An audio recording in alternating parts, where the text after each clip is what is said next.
Alô, amigos e amigas do programa Cidadania está de volta, hoje para falar sobre uma proposta de revolução republicana na educação. É esse também o título de um livro que traz um conjunto de propostas. Primeiro porque faz uma abordagem histórica, lembrando que um país que viveu quase 4 séculos no escravagismo, sob o escravagismo, terá sempre dificuldades, porque viveu a menor parte fora dele, para encontrar projetos emancipadores em matéria de educação. Depois, porque remonta a dívida histórica acumulada contra o povo brasileiro em matéria de educação, mas faz propostas para a superação disso.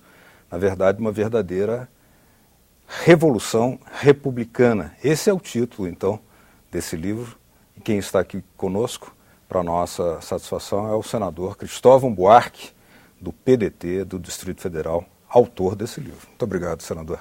Eu que agradeço poder vir aqui divulgar o livro e divulgar, sobretudo, as propostas do livro.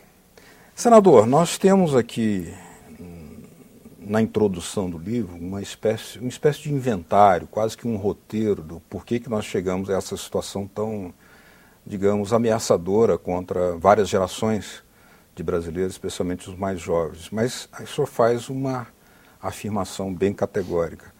O governo cuida até do ensino superior, mas não cuida com a mesma prioridade do ensino básico. Qual é a base dessa argumentação que o senhor faz? Porque o ensino superior pertence a uma minoria da população, privilegiada em geral, e porque a economia precisa de ensino superior, de escolas técnicas. Aí o governo federal trouxe para ele. Mas a educação do povo, os governos, um depois do outro, abandonam. Veja que antigamente, quando a educação de base era para poucos, ela era boa. E era federal quase toda. Mas quando o povo começou a sair do campo para as cidades, começou a procurar escolas, e os governos foram obrigados a criar escola para todos, eles disseram, tá bom, agora tem escola para todos, mas a gente abandona. Deixa isso para o pobre município, que não tem dinheiro para manter escolas. Eu pude ler na análise que o senhor faz que o Brasil entrou na República sem, de fato, viver plenamente a República, em matéria de educação inclusive, mas também em outras áreas. Também. Mas nós tivemos aí uma coisa marcante, já que o senhor cita fatos importantes como a escravidão, a abolição, a República, tivemos um fato marcante na Revolução de 30, mas em 32, que foi o Manifesto dos Pioneiros na Educação. Ele tentou fazer. O que dificultou e ele não alcançou o objetivo ainda hoje? Eu creio que o principal é porque os pioneiros pensaram muito na escola e não no sistema total, que é o que eu inverto nesse livro. Eu não discuto como deve ser cada escola. Eu só discuto é que tem que mudar cada escola. A gente não pode continuar com uma escola hoje como era há 20 anos, com informática, televisão, a revolução sobre o conhecimento do cérebro, tudo isso. Mas o livro é sobre o sistema, sobre as 200 mil escolas públicas e não sobre cada uma delas. Os pioneiros ficaram muito no lado pedagógico. O meu livro é um livro de política para mudar a educação. O senhor faz uma afirmação também nesse livro que serve como base de argumentação histórica até, que o Brasil cuida dos pés e dos músculos das nossas crianças, mas não de seus cérebros. Ou seja, somos muito bem colocados em futebol e pessimamente colocados em matéria educacional. Desenvolva para os telespectadores essa análise. É interessante isso. Vamos lembrar primeiro que até os anos 20, o começo de 30, negro não podia jogar futebol. Imagine se negro não pudesse jogar futebol até hoje. Quantos craques a gente não teria perdido? Quase todos. Pois a gente faz isso com a cabeça. Na cabeça, pobres não podem jogar. No futebol foi mais fácil porque a bola era redonda para todos. Na escola, a gente deixou escolas redondas para uns, que pode pagar, e aqueles que conseguem uma vaga nas escolas públicas federais, e deixou escolas quadradas para os outros. Então, a gente perderia os melhores craques de futebol se não deixasse negros no campo jogando bola.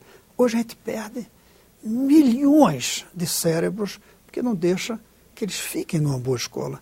Quando eu digo que não deixam, eu quero dizer porque não damos as condições para que eles fiquem. Então o Brasil está jogando fora os cérebros. Eu até costumo dizer que nós somos incineradores de cérebros. Nós queimamos os cérebros. Porque um cérebro que não se desenvolve até uma certa idade, depois é muito difícil de você, o quase impossível é recuperar a plenitude. Como é também no futebol, na música, um pianista que começa a aprender aos 30 tem muita dificuldade de ser um grande pianista. O Brasil joga fora o seu maior potencial, que é o cérebro de seu povo. Antes de entrar no conjunto de propostas que o senhor faz, eu gostaria que o senhor comentasse um pouco o que deriva do próprio título, A Revolução Republicana na Educação. Porque a humanidade já viveu no século passado processos até de experiências socialistas, processos revolucionários nas áreas da ciência e da educação. No entanto, o senhor traz aqui uma coisa que a gente ainda não teria vivido, pelo que dá para entender pelo título, o republicanismo pleno, de fato. O que teria levado a fazer uma espécie... É um recuo histórico, é um recuo teórico, é um recuo conceitual, ou é uma realidade que surge, que deriva também da queda do Muro de Berlim em matéria de conceitos? Se você considera pessoas como eu e da minha geração, que até 30 anos atrás estava fazendo um livro sobre o socialismo na educação, agora falar em república é um retrocesso. Mas é um retrocesso porque nós não poderíamos ter dado passo para o socialismo. Era uma ilusão nossa. Não fizemos a coisa preliminar, que é um país onde haja uma república, que quer dizer a causa pública, e que implica que algumas coisas têm que ser igualmente distribuídas para todos. Na república, não precisa todo mundo ter roupa bonita. Não é preciso que todo mundo tenha carro. Uns podem ter ônibus, outro carro, casa grande, casa pequena. Agora, saúde, educação, desigual, não é uma república plena. E veja que no mundo, muitas monarquias têm igualdade na educação. Os príncipes suecos, dinamarqueses, estudam em escola pública. A escola é igual para todos. O Brasil, que se diz república, a escola é desigual. Então, nós não vamos ser uma república enquanto não igualarmos o acesso à educação. Além disso, eu confesso que meu conceito hoje de socialismo está menos ligado à propriedade do meio de produção, quem é dono da fábrica, do que o acesso à educação, por uma coisa muito simples, que continua baseado em Marx. É que o capital de hoje é o cérebro. O capital de hoje não é a máquina.